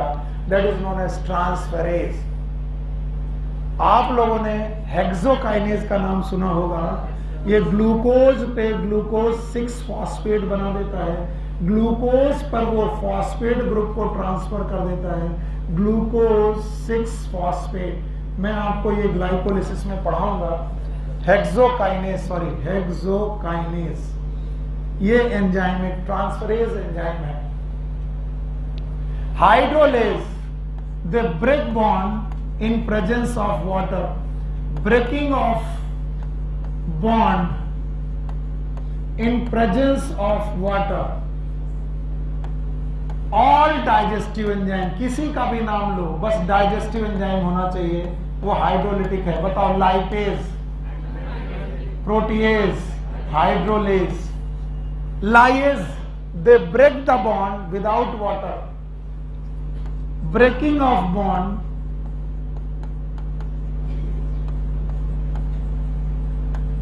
विदाउट वाटर, और कई बार ये बॉन्ड तोड़ करके अनसैचुरेशन पैदा करते हैं। क्या भूल गए? पाई बॉन्ड पैदा करते हैं। बताओ अगर यहां पर C डबल बॉन्ड C था और हाइड्रोजन था, क्या था? कितने हाइड्रोजन थे? 3 इधर 3 इधर। ये हाइड्रोजन हटाया, ये हाइड्रोजन हटाया और डबल बॉन्ड प्रोड्यूस कर दिया। पानी की प्रेजेंस में कि एब्सेंस में? तो ये बताओ लाइएजेस होगा। Breaking of water without water, it is lyases. Sometime ये अनसैचुरेशन भी पैदा करते हैं। Isomerase they change substrate into product, but product and substrate are isomers to each other. सुनो, अगर ग्लूकोज 6 फॉस्फेट से फ्रक्टोज 6 फॉस्फेट बन जाए, बोलो क्या? ग्लूकोज 6 फॉस्फेट से फ्रक्टोज 6 फॉस्फेट बन जाए तो अंतर किसका आया? आइसोमर। इसका मतलब जो आइसोमर बनाए दिस नोन एज आइसोमरेज। और ligase they join the bond, जो बॉन्ड को बनाने का काम करें। वैसे आपने डीएनए को डीएनए से जोड़कर देखा होगा, बोलो कौन? लाइगेज। वो लाइगेज है कि डीएनए लाइगेज है? ऐसे प्रोटीन लाइगेज भी होते हैं, प्रोटीन को प्रोटीन से जोड़ते हैं। डीएनए के लाइगेज भी होते हैं, आरएनए के लाइगेज भी होते हैं। लाइगेज कोई केवल डीएनए का नहीं है, किसी भी दो बॉन्ड को आपस में जोड़ने वाला एंजाइम लाइगेज। ये ओ को ओ से जोड़ सकता है, सी को ओ से जोड़ सकता है, पी को ओ से जोड़ सकता है। बॉन्ड जोड़ने वाला enzyme it is known as ligase. और लाइगेज हमेशा डीएनए को जोड़ते हैं, ऐसा नहीं। वो लाइगेज जो डीएनए को जोड़ते हैं these are known as DNA ligase.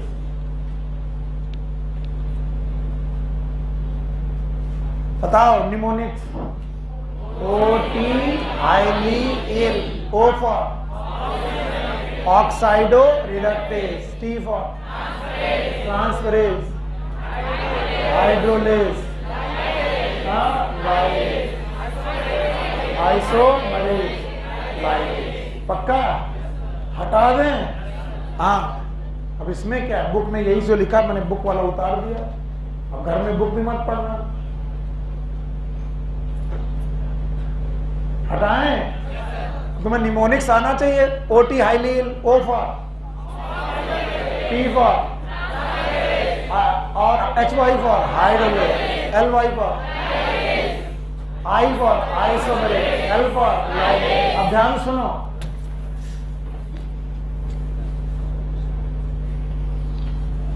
इन्होंने आईयूबी ने एंजाइम के नॉमेनक्लेचर की टेक्निक भी बताई है। यकीन मानिए ये भी मैं एनसीईआरटी के बाहर नहीं पढ़ा रहा, बिलीव में। आपको अगर कहां लिखा है उतने पैराग्राफ में, अभी देखना। आईयूबी ने कहा कि एंजाइम का नॉमेनक्लेचर करते वक्त आप लिखिए EC। EC मतलब एंजाइम कॉम्प्लेक्स, और उसके बाद इसे 4 डिजिट में डिफाइन करिए, 4 डिजिट। इसमें से जो पहली डिजिट होगी वो क्लास बताएगी, दूसरी डिजिट जो होगी वो सब क्लास बताएगी, तीसरी डिजिट जो होगी वो सब क्लास बताएगी, और जो चौथी डिजिट होगी वो एंजाइम इटसेल्फ का कोड होगा, एंजाइम का अपना कोड होगा। हाँ, ये 4 डिजिट नॉमेनक्लेचर के बारे में एनसीईआरटी ने लिखा है, लेकिन इसका एग्जाम्पल नहीं दिया। तो जिन लोगों के पास ये मिल गई हो लाइन वो अंडरलाइन कर लें। क्लासिफिकेशन के ठीक ऊपर लिखा हुआ है, जहां से क्लासिफिकेशन शुरू हुआ है वहीं के ठीक ऊपर लिखा है एंजाइम का नॉमेनक्लेचर किस सिस्टम से दिया जाता है? 4 डिजिट सिस्टम। मिल गया है? Yes, 4 digit system. अब सुनो, मैं एक एग्जांपल तुम्हें दे रहा हूं, शायद तुम्हें थोड़ा और क्लियर हो जाए।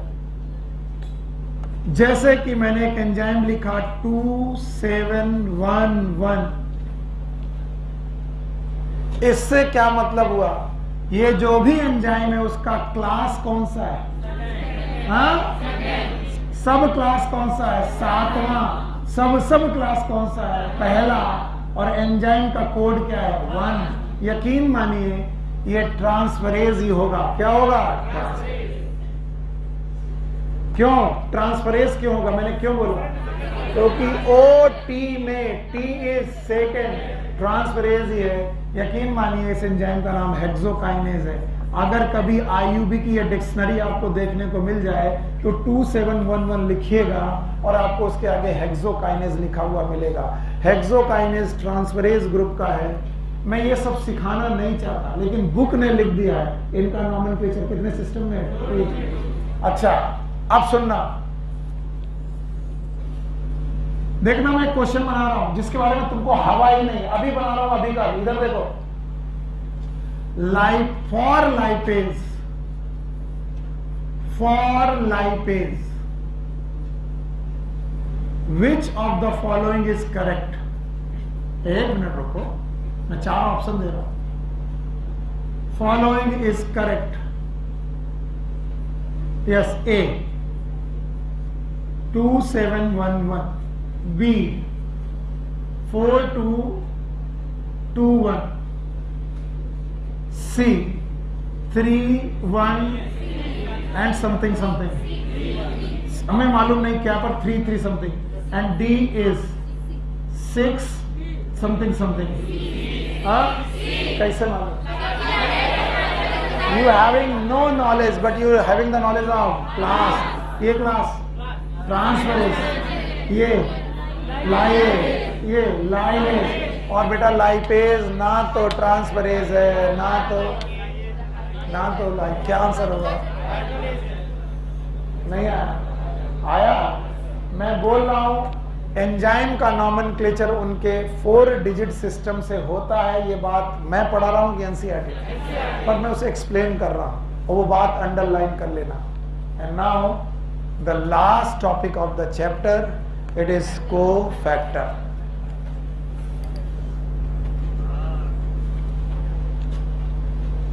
yes, any problem? तो ऐसी आवाजें क्यों निकाल रहे?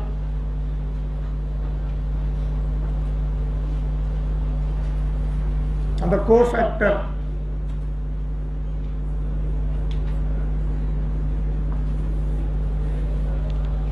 ध्यान सुनिएगा, एक पॉइंट है, ऑल एंजाइम्स आर प्रोटीन।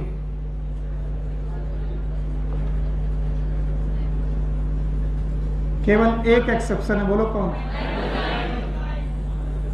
इस बात से ये तो तय है कि एंजाइम में प्रोटीन तो जरूर पाई जाएगी, राइबोजाइम को छोड़ दो, बाकी हर एंजाइम में प्रोटीन पाई जाएगी। So there are some enzyme which are made up only protein, जिनमें केवल प्रोटीन पाई जाती है। they are known as simple enzyme।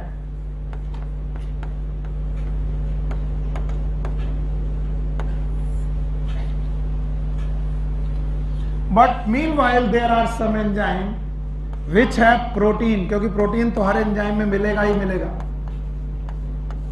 But along with protein, they have some non-protein part also।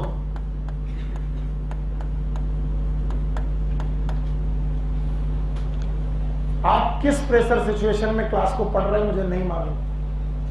आधा घंटा नहीं 1 घंटा लगे, आप इसको समझ के जाइएगा। ये मुझसे किसी ने कहा कि सर आपने जल्दी में पढ़ाया था, मुझे समझ में नहीं आया। ये तुम्हारा मेंटल स्टेट है जो तुम समझना नहीं चाहोगे, वरना अगर मेंटल स्टेट कूड़ रखोगे तो समझ में आएगा। ये एक ऐसा एंजाइम है जिसमें प्रोटीन के साथ नॉन प्रोटीन पार्ट है, इसलिए मैं एक एनिमेशन बनाने की कोशिश करता हूं। कोशिश करो। ये एंजाइम पूरे के पूरे एंजाइम प्रोटीन के ही बने हैं। Full enzyme they are made up of protein, that's why they are known as simple.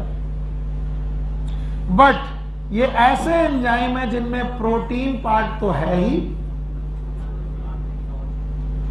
और साथ में इनमें नॉन प्रोटीन पार्ट भी है।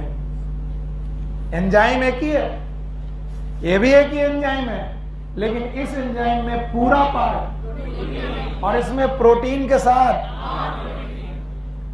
The protein part of this enzyme is known as apo enzyme.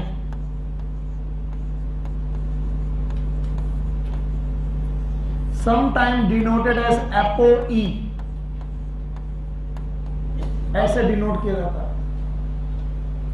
इनका जो प्रोटीन पार्ट होगा उसे एपो एंजाइम कहा जाएगा, and the non protein part it is known as cofactor.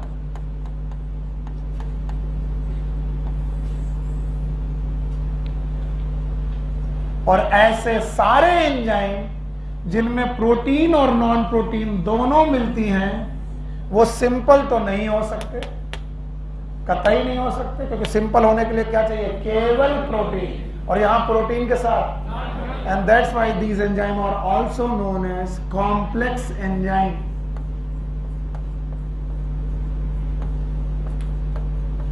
And sometimes these complex enzyme is also known as holo enzyme. होलो मतलब total, enzyme मतलब enzyme. इस total enzyme में दो पार्ट, बोलो कौन? Apo enzyme and cofactor. खूब घूर के देख लो, खूब समझ लो, कहीं कोई डर नहीं है मुझे। आधा घंटा नहीं 2 घंटे लगा लो। मैंने पहली लाइन क्या लिखी? ये बात तो तय है कि हर एंजाइम में क्या होगा? प्रोटीन। ये बात और है कि कुछ एंजाइम केवल कुछ प्रोटीन के साथ, जो केवल प्रोटीन के बने आर सिंपल एंजाइम। बोलो कैसे? बताओ इनकी क्या खासियत है? केवल प्रोटीन के बने। इनका पूरा 3D स्ट्रक्चर किसका? प्रोटीन। अच्छा, इनमें भी क्या है? क्योंकि प्रोटीन तो हर एंजाइम में होना तय है, लेकिन प्रोटीन के साथ बस प्रोटीन वाले पोर्शन का नाम हमने दे दिया है एपो। फिर से बोलो। और नॉन प्रोटीन का तो कोफैक्टर और एपो एंजाइम मिला करके नाम होलो एंजाइम। फिर से बोलो। Holo enzyme is a simple enzyme की कॉम्प्लेक्स। सिंपल की कॉम्प्लेक्स। इतना नहीं आया? आया? अब मैं सिंपल को छोड़कर कॉम्प्लेक्स को डिफाइन करने जा रहा हूं, क्योंकि मेरे टॉपिक का नाम क्या है? और कोफैक्टर सिंपल में किस में मिलेगा? हटा दें इसे। चलो अब बताओगे तभी आगे बढ़ पाएंगे। बताओ कितने प्रकार के एंजाइम? 1 इज। दूसरा जो केवल प्रोटीन के, जिनमें प्रोटीन के साथ नॉन प्रोटीन कॉम्प्लेक्स है। अब बताओ उसमें प्रोटीन पार्ट का नाम और नॉन प्रोटीन का। ओके, अब शायद तुम मेरी मदद कर पाओ। Holo enzyme what it means? Simple की कॉम्प्लेक्स? शाबाश। सिंपल एंजाइम की कॉम्प्लेक्स? कॉम्प्लेक्स। बहुत अच्छे। अब बताओ इस एंजाइम में कौन सा पार्ट? पता नहीं। प्रोटीन पार्ट है। प्रोटीन का नाम एपो एंजाइम। फिर से बोलो। क्या इसमें नॉन प्रोटीन पार्ट भी है? बोलो। नॉन प्रोटीन पार्ट भी है। वाह, इसका नाम तो बताओ कौन सा चीज नहीं बदलेगा? क्या कोफैक्टर बदल सकते हैं? Cofactor are of 3 types.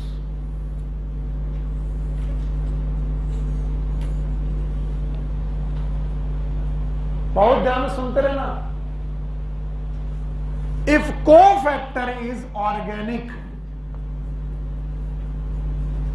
The cofactor is organic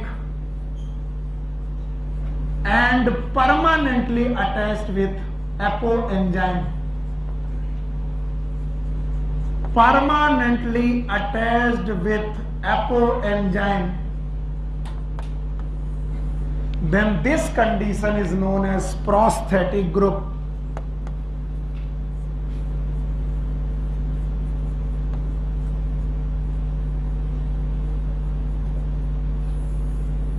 अब बताओ, क्या हमारे कोफैक्टर का नाम प्रोस्थेटिक हो सकता है? कब? जब कोफैक्टर कैसा हो? ऑर्गेनिक। और कैसे जुड़ा हो? परमानेंट। इसका पिक्चर बनाओ। ये रहा एपो एंजाइम, मैं लिख दे रहा हूं एपो एंजाइम, और इससे जो कोफैक्टर है वो परमानेंटली जुड़ा हुआ, हटने वाला नहीं है। ये रहा प्रोस्थेटिक ग्रुप। यानी यहां पर प्रोस्थेटिक ग्रुप ऑर्गेनिक है और परमानेंटली अटैच्ड है और कभी यहां से हटने वाला नहीं। जैसे कैटालेज और पेरोक्साइड में, पेरोक्साइडेज में 2 एंजाइम है, एक है कैटालेज, दूसरा पेरोक्साइडेज। कैटालेज और पेरोक्साइडेज नाम के एंजाइम में जो प्रोस्थेटिक ग्रुप है, it is a heme group. वो हीम ग्रुप कैटालेज के प्रोटीन पार्ट के साथ परमानेंट अटैच्ड है, कभी अलग नहीं होगा, कभी अलग नहीं होगा। तो बताओ कैटलेज के एपो एंजाइम में, कैटलेज के एपो एंजाइम में जो कोफैक्टर है उसका नाम प्रोस्थेटिक ग्रुप है। क्यों? क्योंकि वो कभी हटेगा नहीं, परमानेंट जुड़ा है। और इनऑर्गेनिक है कि ऑर्गेनिक? और इस प्रोस्थेटिक ग्रुप में कौन है? हीम। तो बताओ कैटलेज में कौन सा ग्रुप? हीम। और पेरोक्साइडेज में भी हीम। नाउ सी अगेन, दूसरे तरीके का कोफैक्टर है कोएंजाइम। डेफिनेशन सुनना, These coenzyme are also organic, ये भी ऑर्गेनिक हैं, बट ट्रांजिएंट अटैचमेंट है इनका। और ट्रांजिएंट अटैचमेंट वो अटैचमेंट होते हैं जो अटैच भी हो सकते हैं, अलग भी हो सकते हैं, जिन्हें जोड़ा भी जा सकता है, निकाला भी जा सकता है। अब इसका एक डायग्राम बनाने की कोशिश करिए जो आपके दिमाग में लगा रह जाए। लाइक दिस, ये रहा एपो एंजाइम, और एपो एंजाइम के साथ आपने जोड़ा है को एंजाइम। दिस इज को एंजाइम एंड दिस को enzyme can be remove, can be attach. बताओ इन दोनों में क्या कॉमन है? ये भी ऑर्गेनिक, ये भी ऑर्गेनिक, लेकिन इसका नाम और इसका नाम क्या अंतर है? क्योंकि ये परमानेंट है, P for permanent, P for prosthetic, और ये ट्रांजिएंट है, ट्रांजिएंट टेम्परेरी है, जुड़ भी सकता है, हट भी सकता है, इसीलिए इसका नाम कोएंजाइम। और जिस दिन होलो एंजाइम में कोएंजाइम होगा तो अजीब नाम आएगा। देखो, holo enzyme will have apo enzyme plus coenzyme. ये कब होगा? जब कोफैक्टर कैसा होगा? ऑर्गेनिक एंड नया। और कभी कभी होलो एंजाइम होगा कैसा? Apoenzyme and prosthetic group. और बोलते हैं जो कोएंजाइम है they are made up of vitamin. ज्यादातर समय पर they are made up of vitamin, जैसे कि NAD एक कोएंजाइम है, FAD एक कोएंजाइम है, नाम तो सुना ही होगा। What is NAD? Nicotinamide, nicotinamide adenine dinucleotide. आप तो कह रहे थे विटामिन है, यस। NAD में नियासिन नाम की विटामिन पाई जाती है, नियासिन, इट इज B5। और FAD का फुल फॉर्म है फ्लेविन एडेनिन डाई न्यूक्लियोटाइड। और इसमें राइबोफ्लेविन नाम की विटामिन पाई जाती है। कोई बताएगा कौन सी विटामिन है ये? It is vitamin B2।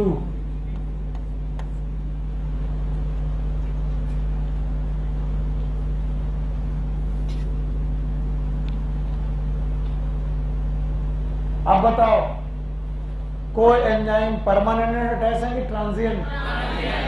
कौन परमानेंट? प्रोस्थेटिक ऑर्गेनिक कि इनऑर्गेनिक? और कोएंजाइम भी एक टेम्परेरी, कौन? कोएंजाइम, और एक परमानेंट। किसे हटाया जा सकता है? एपो एंजाइम और कोएंजाइम को अलग किया जा सकता है, लेकिन एपो एंजाइम और प्रोस्थेटिक ग्रुप को अलग नहीं। And now the third, it is known as metal cofactor। metal cofactor बच्चों, इसका भी डायग्राम आपके दिमाग में होना चाहिए। If it is the protein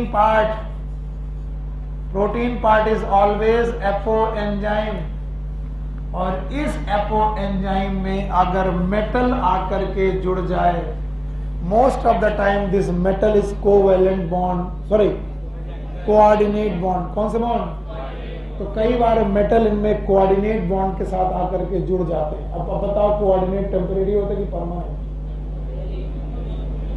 it depend upon the ligand, कैसा लीगेंड है। हटाया जा सकता है कि जोड़ा जा सकता है। तुम लोग को कोऑर्डिनेट कंपाउंड भी नहीं आते? तो सुन लो, मेटल के अटैचमेंट दोनों तरीके के हो सकते हैं, परमानेंट भी और ट्रांजिएंट।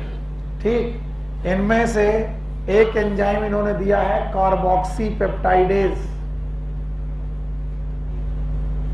और बोला है कि कार्बोक्सी पेप्टाइडेज में जो मेटल जुड़ा होता है इट इज जिंक।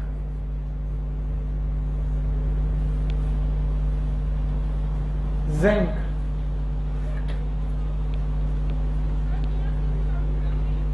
B3 पक्का? B3 है? ओके सॉरी, हाँ इट इज B3। अब बताएं क्या, जब हम लोग पढ़ रहे हैं, बेटा तुम्हारी गलती नहीं है, क्योंकि आई एम श्योर कि ये B5 है।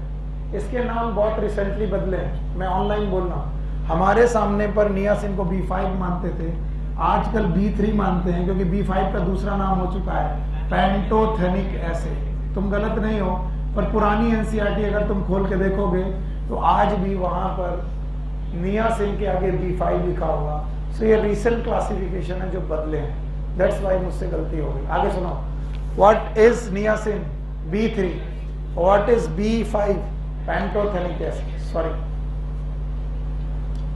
देखो जितना कोफैक्टर मैंने कॉम्प्लेक्स करके लिखा है उतना कॉम्प्लेक्स है नहीं। अब इधर बिना देखे देखो, तुम्हें प्रोटीन मिल गया, ऑल एंजाइम्स आर प्रोटीन। इधर मत देखना, केवल प्रोटीन को सिंपल हटाओ, कभी कभी प्रोटीन के साथ, इसका नाम complex, also known as holoenzyme. Protein का नाम एपो एंजाइम। ये तो कभी बदलने वाला, बदलेगा कौन? कोफैक्टर। कितने तरीके से? 3। Organic permanent, prosthetic, organic temporary और मेटल।